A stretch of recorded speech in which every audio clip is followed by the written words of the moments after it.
Oh, I thought you were doing like a countdown or something. Do you see the countdown on the screen? No, I wasn't looking. Whose problem is that? Jesus Christ. Anyway, welcome back, everybody, to Ghastly Gospels, where the Gospels of the Damned await. That's an intro. Hi, Charlie. Hey, how you doing, bud? Wonderful. What are you talking about, my intro? The Gospels of the Dead await. Is that the new thing now? I know you switched it up like 3 different times at this point. I know. I was just testing out some. I think they're fun. Hey, if you want to do a new one every time, I'm not mad at it. I do. I have like a list of them that sound really fucking cool. So, you know. But it's been a long time. It has since been. Like March. It's been almost almost damn near a full calendar year, damn near in a couple months. Yeah, it's since March. Yeah, so I'm really excited about this one though because, as we all know, vampires are a really popular fucking topic, and I kind of started thinking about this particular topic after I watched Interview with a Vampire season 3. And then I watched Lestat, which I'm pretty sure is season 3. Whatever. And then in the comic book world, I was reading Iron Coffin from IDW Dark, where Dracula is fighting Nazis. And then I read Vampirate from... I can't remember what I want to say it's like Boom Studio, whoever it is who did Vampirates. I want to say that one's IDW too, but I can't remember. Vampires fucking everywhere.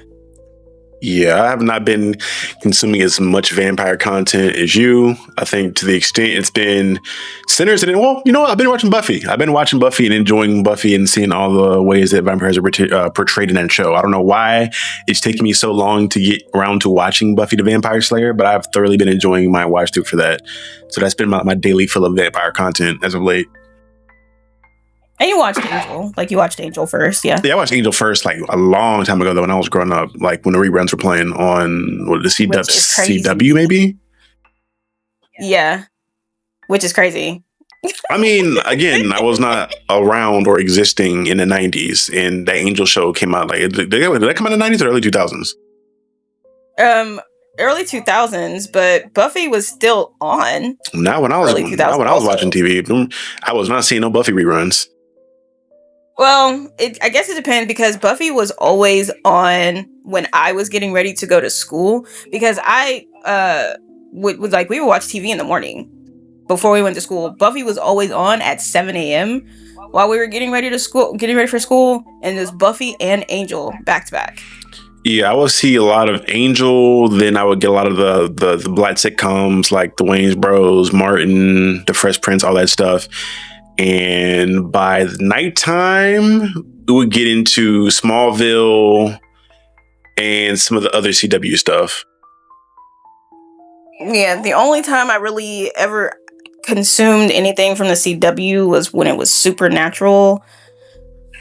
But mostly because at first they had to, before they moved Angel to Supernatural, not Angel to Supernatural, before they moved Angel to the CW, it was on TNT. Speaking of that, I'm surprised we never got a Buffy and a Supernatural crossover. Buffy was finished, so I'm talking comics and whatnot, or even during the run. We got a Scooby-Doo crossover in Supernatural. So why we didn't get a Buffy one, I don't know. That would have been interesting. That would have been fun. I would have liked that for sure. Some funny dialogue back and forth. Mm-hmm. Especially like when it came to, I think Xander and Dean probably would have had like the funniest banter, to be honest. Honestly, yeah. But we know you don't like Xander. Xander, yeah, I'm not really rocking with Xander yet. He's I ain't gonna say he's growing on me yet. I don't hate him as much now. I feel like he's growing as a person, so I don't hate him as much. Yes.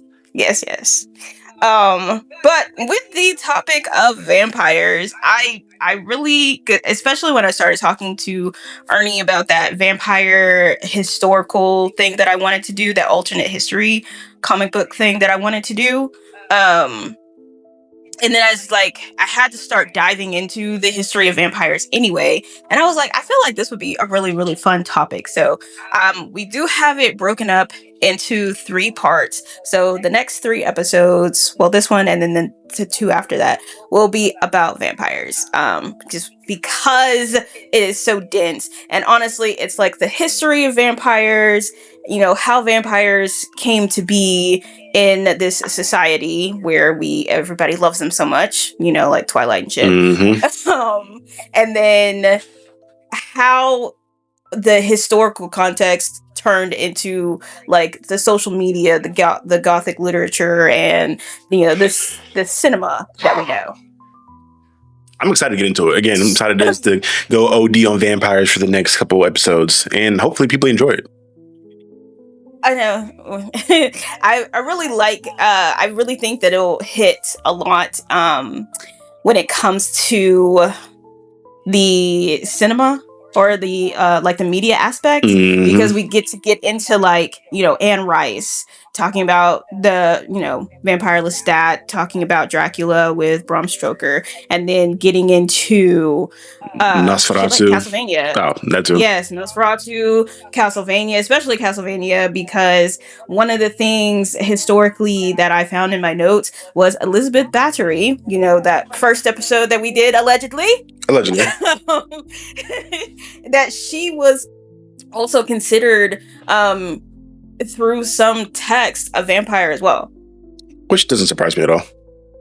It does not, especially if she was allegedly bathing in blood, Allegedly.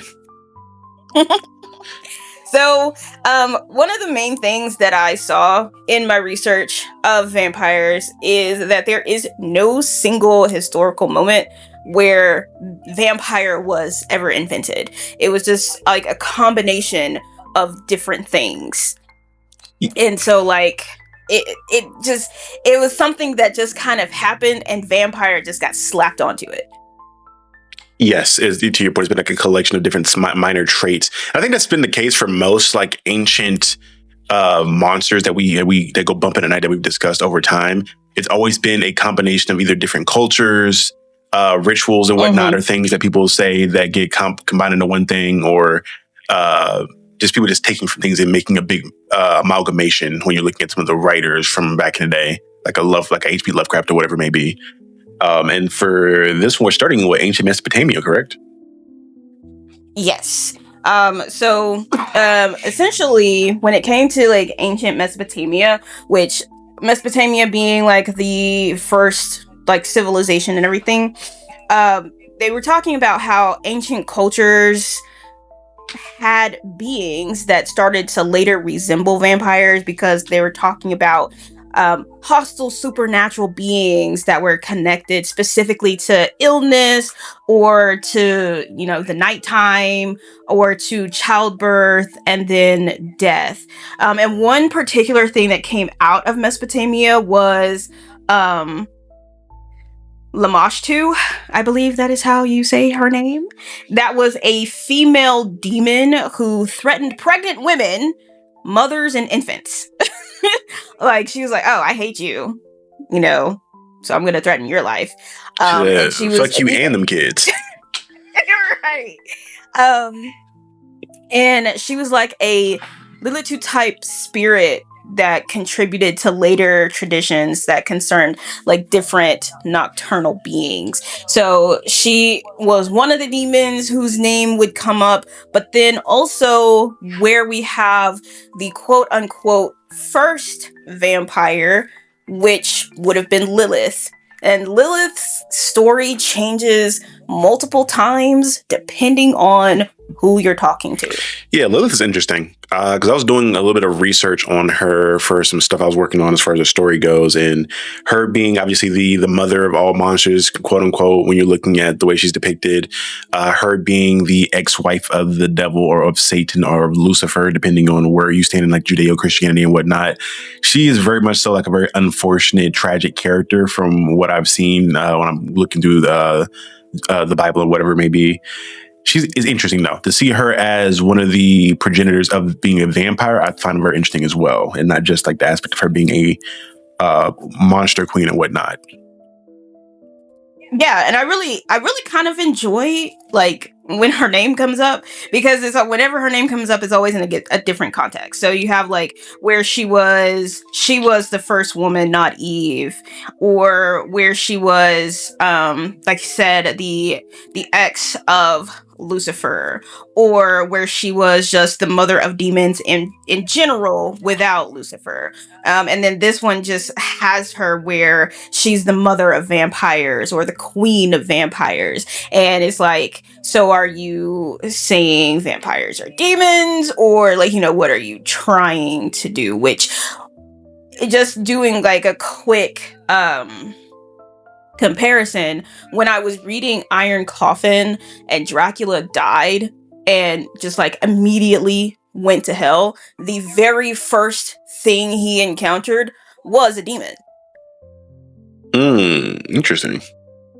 And the demon, it was like, I don't want any more vampires on Earth, so I'm gonna send you back or whatever, and I'm gonna give you some more powers and stuff, but you have to go kill all of them because I don't want no more. I was like, okay. I find it interesting too when you're looking at the idea of, and I think this is the thing that popped up for me when I was looking at Buffy, was that the way that vampires are depicted in Buffy, they aren't like, it's not like traditional sense of, you get bitten, you get turned into a vampire, you're pretty much in control of all your faculties, and you just live as an immortal that needs blood and whatnot, as like with super strength. But the vampires in Buffy are depicted as people who are possessed by a demon, and that demon kind of like removes your soul from your body, into which you don't have any memory or recollection of what's going on. You're just possessed, essentially. And you become, you just gain this Mr. Hyde type of personality that I found very interesting, which is very different than the norm of how vampires are depicted. And funny enough, that also goes back into a lot of conversation around ancient Acadia or Akkadian vampires in Mesopotamia, something that I looked into, where it was the people of Mesopotamia kind of looked at Akkadians as these people who were spirits in limbo. And they kind of had this belief that when you die, there was this really grim fate you would kind of seek, or you would be embarking upon, in regards you were kind of just in limbo. You're in this area that's between life and death. And vengeful spirits, if you were to die in a very violent way, or whatever, you'd be stuck as an Akkadian vampire.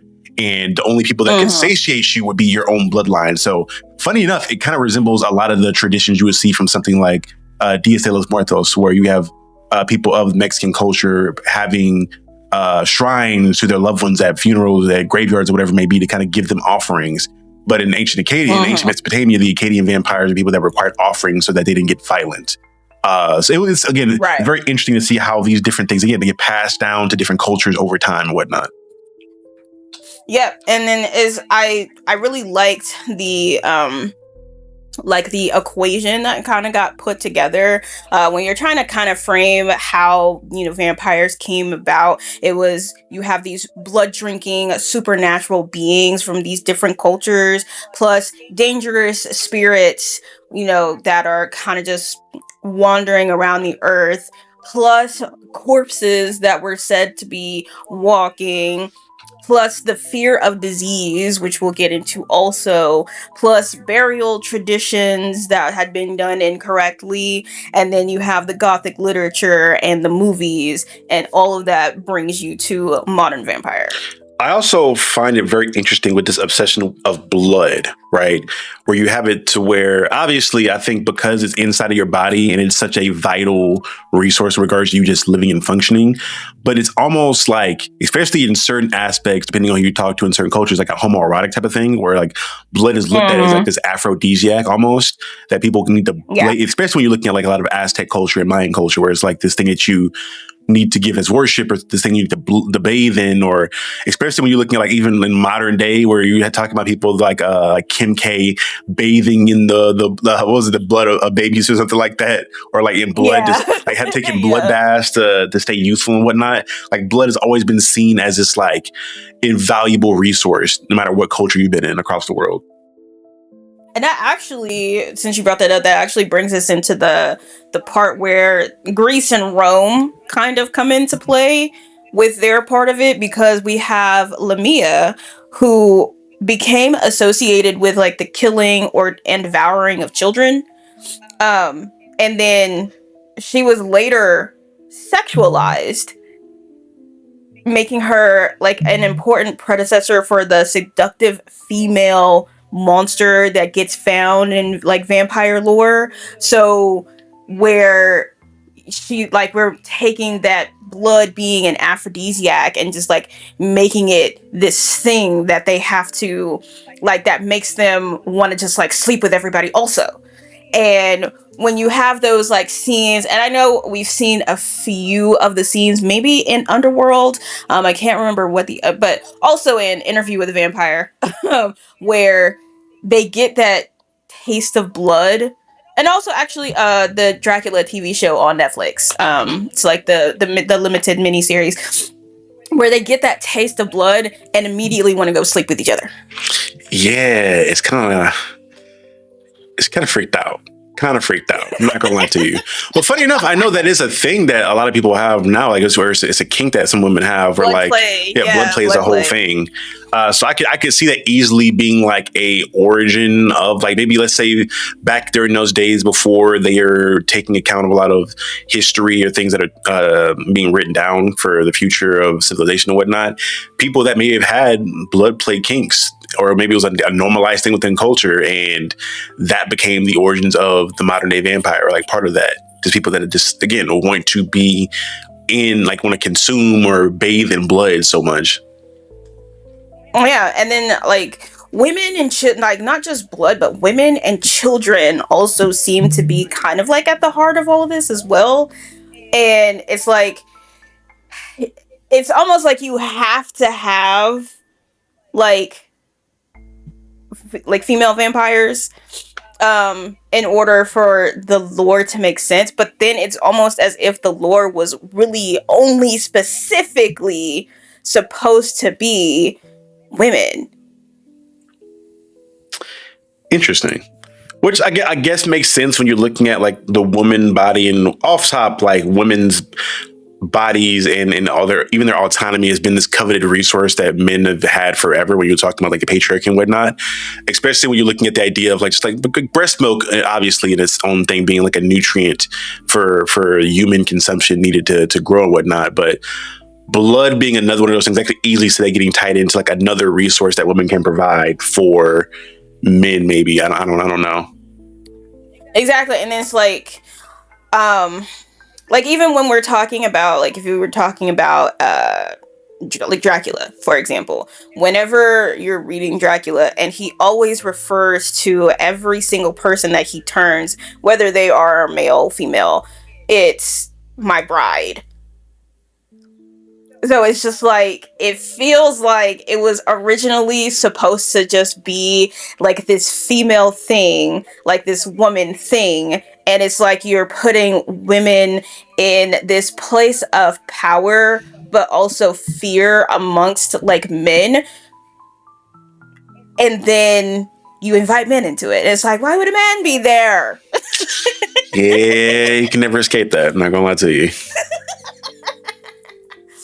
But I really do enjoy like this, where it has like the story of Lamia, but then also Impusa, who was like Impusa is several different female supernatural beings that were um associated with Hecate. And I also The Greek goddess think Hecate? that Okay, yes. yeah, okay.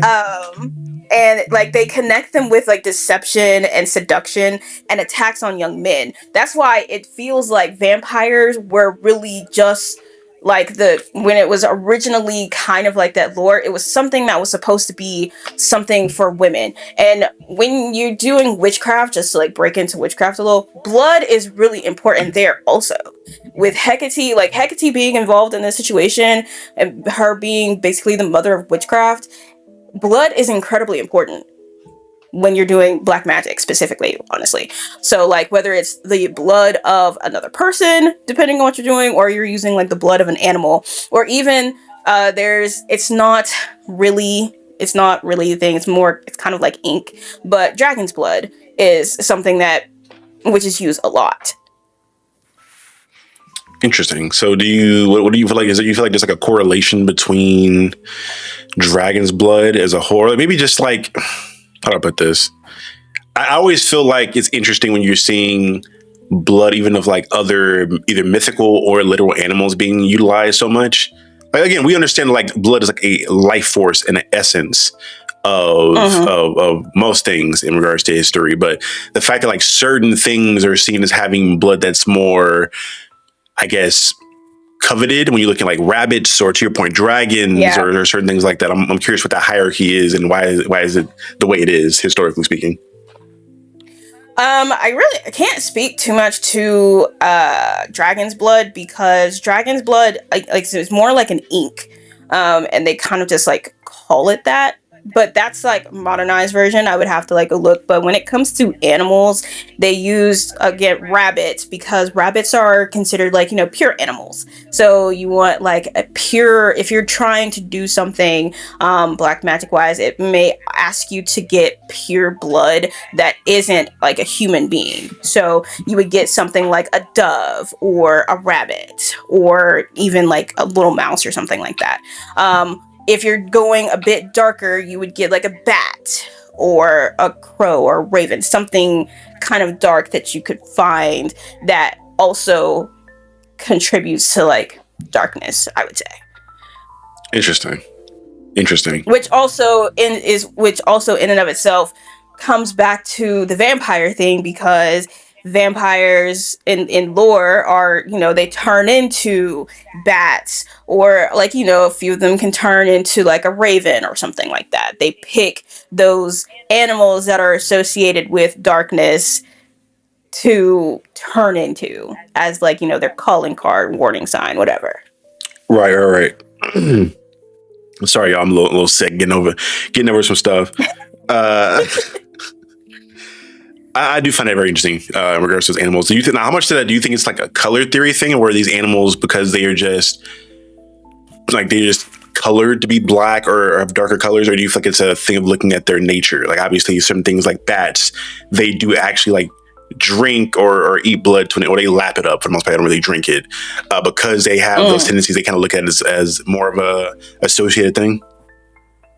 I think it would have more to do with their nature versus kind of like the color because bats are nocturnal. So Right. then you have when you're coming up with those theory, and that actually leads into the next part where things that go bump in the night. So things happen at night, and then you have bats that are nocturnal, and then you have crows and ravens being associated with darkness also, but then you have a murder of crows, so kind of just like things like that.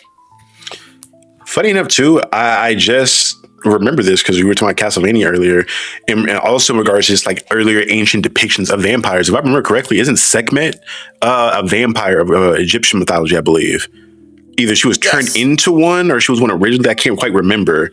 But I also find it interesting because she was viewed as a deity that was one of like protection or embodied healing or things of that nature. So her being looked at in a more positive light in regards to Egyptian civilization, and her being somewhat of a vampire, I could also see playing into a lot of that stuff as well. I think really she became bloodthirsty after Ra had tricked her into drinking like a red stained beer or something like that in actual mythology. And then that's kind of like they went from there and was like, vampire. Yeah, 'cause, matter of fact, she's also a God of War, I believe, too. Which, matter of fact, yeah, I'm sure all this stuff is Yeah, coming she together for me is. because she's in the new God of War game. Funny enough, God of War Lafe. It's like we Yeah, actually see her. yeah, she is. Yeah. So yeah, so I guess I can play into it a little bit in regards to the depictions of vampires historically. Yep. And I really love that. And I also like when you bring up the ancient or the Egyptian gods and things like that, and it bringing up Sekhmet also it makes me go to Anubis being god of the dead, Hmm. and then we have like where the dead return, so it kind of like teeters on that zombie vampire thing, but when the vampires are coming up out of their grave, it's literally so that they can eat other people. And really, that was more so during the European situation where burials weren't being done properly. So like a burial site, like a grave would cave in, and they would be like, "Oh my God, they've raised from the dead." That as well as the whole idea of like having a graveyard shift worker there, like the kind of with the bells coming out of the graves as well. I think that's kind of part of it as Mm-hmm. well. Like death was such an Yes. uncertain thing during that point in time, to where sickness could have been literal death, or it could have meant you were maybe in a coma, or you could have just been ill, or maybe you lost your pulse for a moment in time. But like honestly, as much medical advancements as there was during that point in time, it feels like that point in history when you're looking at like England or a lot of Europe, like medicine was just like such a like a uncertain thing in regards to Yeah. how it was depicted. Like, yeah, there are some remedies that we know work, and other stuff we just doing shit to figure it out. Opium, milk of the poppy, we just doing stuff. And it was really interesting about that is that they weren't really saying anything about vampires in particular. They were calling them revenants. And basically, a revenant was just like a dead person believed to return and harm the living. And they didn't necessarily drink blood, but they would attack relatives or they would spread disease. They would go in if you were sleeping, they would suffocate you or just like terrorize communities and harm livestock. So it was just like bad all around for everybody. And essentially, it was like the people who would become like a revenant or a vampire was someone who died violently under these like super crazy circumstances, or even somebody who was like accused of witchcraft. So you also had that vampire situation going on like during the Salem witch trials.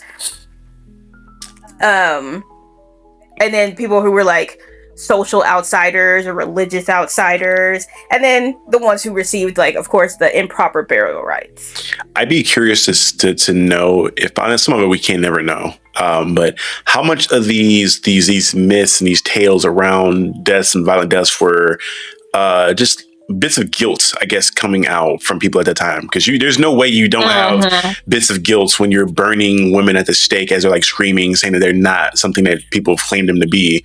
Especially when you're looking at like the Salem witch trials and whatnot. Hell, you look at the way like Joan of Arc is depicted, or like even other people that are burned at the stake but are mythologized to be someone who survived it, almost like Jesus Christ, like in a way in which they're showcased, to where somebody getting an improper death is something higher than a human being or more than a human being, so that the flames either don't harm them or the flames are extinguishing them and the evil that are associated with them. Right. It's always so interesting just kind of seeing where everybody's head is when it comes to this stuff. It's interesting. And it's as someone who has been, again, I would still consider myself a Christian, seeing how that the Bible in itself, or just the text that it's based on, has been altered and changed so much by either the Catholic Church or different people that had control over literature at that point in time. I can easily see that be a thing for the way a lot of these different forms of vampiric attributes are kind of passed down. Like you're just getting people that want to make the coolest thing or make something fit whatever their agenda is at that point in time, and that's how you end up with the versions of what we have. Exactly. And that and you saying that it kind of also shifts into like the next part of it where this is where it went from revenant to vampire. So at first we have like just people being improperly buried and those people are rising up from the dead and harming and causing disease and things like that, right? Mm-hmm. Well, now you have an entire community that is completely afraid that, recent people who have died, or even if they were like violently killed or something like that, they're coming back. So they would then go to said person's grave and dig them up. And when they dug them up, it would be like the body would be bloated. There would be dark fluid like near their mouth, or their skin would be receded, which would make their hair look longer and their nails look longer and creepy, like how they have like the long fingers. Mm-hmm. It looks like that. And or they would have a corpse that was preserved better than they expected. So you have like the extreme, looking like they got up and ate a bunch of people, or you have the other extreme where they look like they just went to bed, but they've been buried for like a long ass time. So because they didn't have any forensic knowledge or anything, they automatically were like, this bitch gets up and eats people.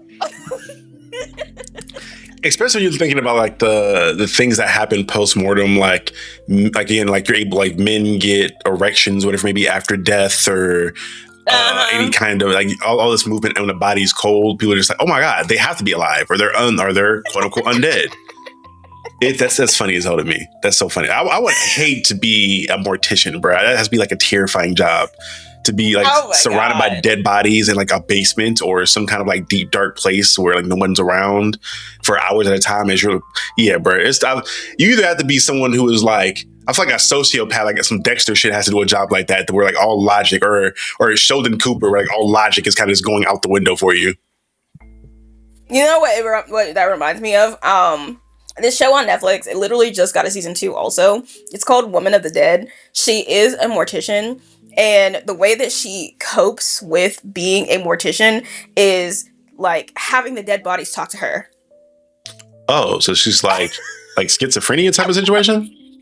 Yes, like it's like she has, I would say schizophrenia, but it's kind of just like whatever body she's working on is talking to her, and it's like making her cope with the situation as she's cutting that person open.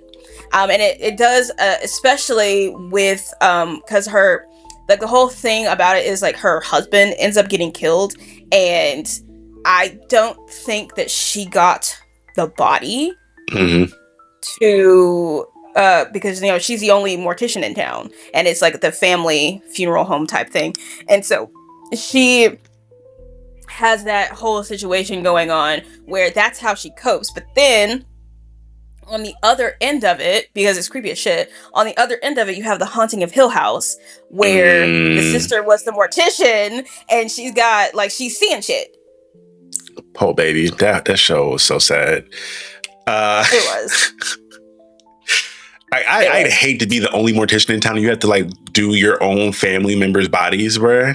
Oh my god, that's be. Oh, like in Autopsy of Jane Doe, yes, where they're the only morticians in town. Yeah, that's be terrible. Like you have to do like your loved one. You have to be the one to embalm their body and like go through it for. I mean, if it was a murder or violent death, you have to go through it for evidence and whatnot. Police proceedings. Yeah, because I'd assume they don't have any like for like police morticians. If you're the only one in town, you're probably doing that job with the police as well. Yep. That's so sad. And I would hate that. I would hate that so much. Because let a body move. Oh, that'd be my day. I retire. I burn the whole place down. That whole place would get burned to the ground. Oh my god, I'd lose it. The quick thing to kind of take it back to the religion aspect really quickly. I find it so interesting to the point of when you're looking at the classic traditional depictions of vampirism within either text or media, you're always looking at it from the standpoint of like the cross or holy water being this thing that is always something that can repel a vampire, or giving rights, or kind of treat it like it's like God is such a deterrent to it. in which we're discussing like these more ancient depictions of the attributes of a vampire, they don't involve Christianity at all. So again, that kind of goes into another aspect of the church probably having a lot of influence on this myth and like inserting God at the center of it to make it where it's such a Judeo-Christianity based thing. Right. And again, like when you were bringing up like the ancient thing, that was like, I feel like when you bring the church into it, it plays back into like where Lilith's name came up, or where you had Lamia's name, or even the people in ancient Mesopotamia, where your question is like, are vampires demons? Right? So I feel like when the church got involved, that's immediately where their mind went, was they're demons. So of course, if you use like the cross, or if you use holy water, or if you use this or use that, then that will repel them. And then you also have like the lore of the sun, because they're because they're nocturnal creatures coming from the dead. Then of course, they can't be in the sun, because the sun is supposed to be like, that pure energy, that pure, God made the sun type situation. So that's also kind of why I really like that Dracula limited series, that mini series Mm. on Netflix, because it dives into the actual lore of vampires, and what if vampires were real, this is what they were told. So like once you become a vampire, it's like you get a pamphlet and you're like, okay, so you can't do this, you can't do this, you can't go outside during the day, right? You want to avoid crosses. You kind of just, you want to avoid holy water if at all possible. And while it's really funny, it's also just like that educational situation where it's telling you they compiled all of that information while they were being vampires, Mm-hmm. and that is literally what they believed, because that was what was passed down to them. And a lot of it would be originating from the church, because the people who are having that, like telling him that information, are also from the church. And also keep in mind that a lot of this history and information, for the most part, was not written down. A lot of the stories and information passed down was through an orative fashion. So you're kind of playing a game of telephone, where you're telling the story to one person, and that person becomes a storyteller, and they're telling the story down to the next person. But there's like a slight change in what they remember, or what they want to add in for a little bit of razzle dazzle. Mm-hmm. So it is over time, the original version of maybe what a vampire was, or even if there was such a thing as a vampire, is changed and added as time goes on and on, until the point to where we're in the dark ages, where the Catholic Church is starting to scribe a bunch of things down and keep track on a lot of history and whatnot. Exactly. And then that also gets down to like, how communities decided to deal with vampires. That's when like people started, using stakes, or pinning a corpse in place to keep it from moving. Then you have like, oh, if you cut their head off, then it's not going to do anything. Or burning the body in a particular place and salting the earth there. I always found a Or stake in the heart removing thing their to be heart. stupid, because in my mind, if you're Yeah. if you're moving with the concept that like they're undead and their heart is no longer beating, why does you stabbing the heart do anything to that individual if they are undead and they're not? Again, they're not going to need their heart. They're not moving with. Exactly, Just because like removing the heart is also like a thing that they were supposed to be doing too, or rearranging their remains so that when they come, so basically chopping the body up and putting the body parts out of order so that it couldn't put its body back together and come back up. I wonder how much of that is based out of Aztec and Mayan culture, because I know like hearts were such an important thing to them in regards to Mm-hmm. sacrifice and whatnot. Especially when it came to like bodies being dismembered. Remember that being the whole thing of like Yeah. them sacrificing someone at the top of a temple, cutting their heart out, and then Yep. either I think, yeah, they would decapitate the individual and then kick their head down the steps or Take their head whatnot. down. Yep. Mm-hmm. So I'm like, yeah, that seems something that's very Mayan and very Aztec. And then like of course over like there was a situation over in Poland where these archaeologists at Drosko had uncovered these burial sites where they had sickles placed across the bodies to keep them from getting up. Like, oh, okay. Sure. Or like a cage where they have a cage, like a metal cage over the grave so that, if they did, rise up or whatever, they couldn't get past the cage. And so then they would just like starve to death again. You feel like there's any crossover? And again, for people that are maybe know some of these answers, y'all can let us know in the comment sections of these streams. But I'm curious if there's any crossover in regards to mummies and vampires, especially when you're looking at like the thought process around ancient Egyptians and how pharaohs were buried with their treasures and whatnot to kind of take with them into the afterlife and all. Or even when you look at like some like terracotta warriors in ancient Chinese or ancient China, where they would bury like terracotta and soldiers, so they would have an army in the afterlife. Thinking like the idea of taking your earthly belongings with you into the afterlife to service you there, I always found to be an interesting concept. So when you're looking at these other cultures where they're like, okay, cool, we're going to do things here to make sure you can't rise back up or come back to bother us, versus that whole mirroring of like, all right, cool, we're going to take things with you to hopefully have good luck in the afterlife. Like it always feels like this transitionary period is something that's not the end, but the next phase of life. Yeah, I agree. It seems like there may be some correlation, but then there's also like those things that they did to keep mummies from rising up also. So it was like they had to keep you from coming back here, like we don't want you to come back here, but also we want you to take this stuff with you. So it was like they treated their other, I would just say monsters, they would treat their other monsters much differently than how someone who would be considered like a witch or a vampire would be treated. I find it so interesting. I find it so fascinating. Just the idea of monsters and demons and how those different mythologies and lores have altered and changed over time.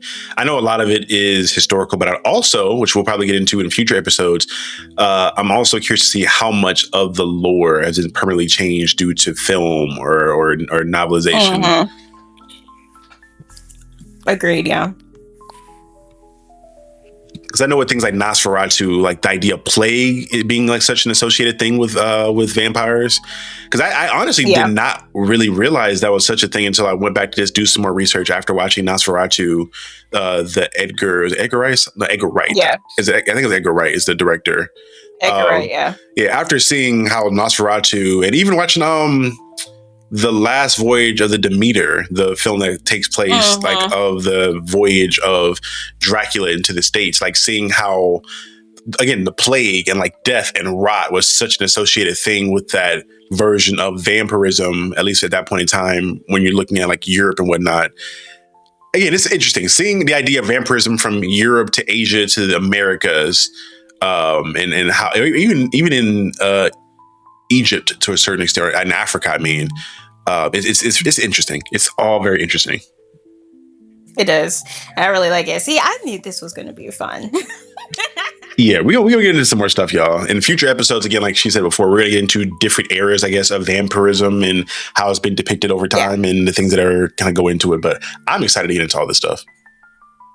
I am too. Really excited. I think this is going to be like a fun like series of episodes, and then like do the same thing for like werewolves or just like cryptids in general, and how like those stories actually came to be versus like just knowing that the story exists. Yeah, I'm excited for my werewolves, the lichens and all that, like lycanthropy.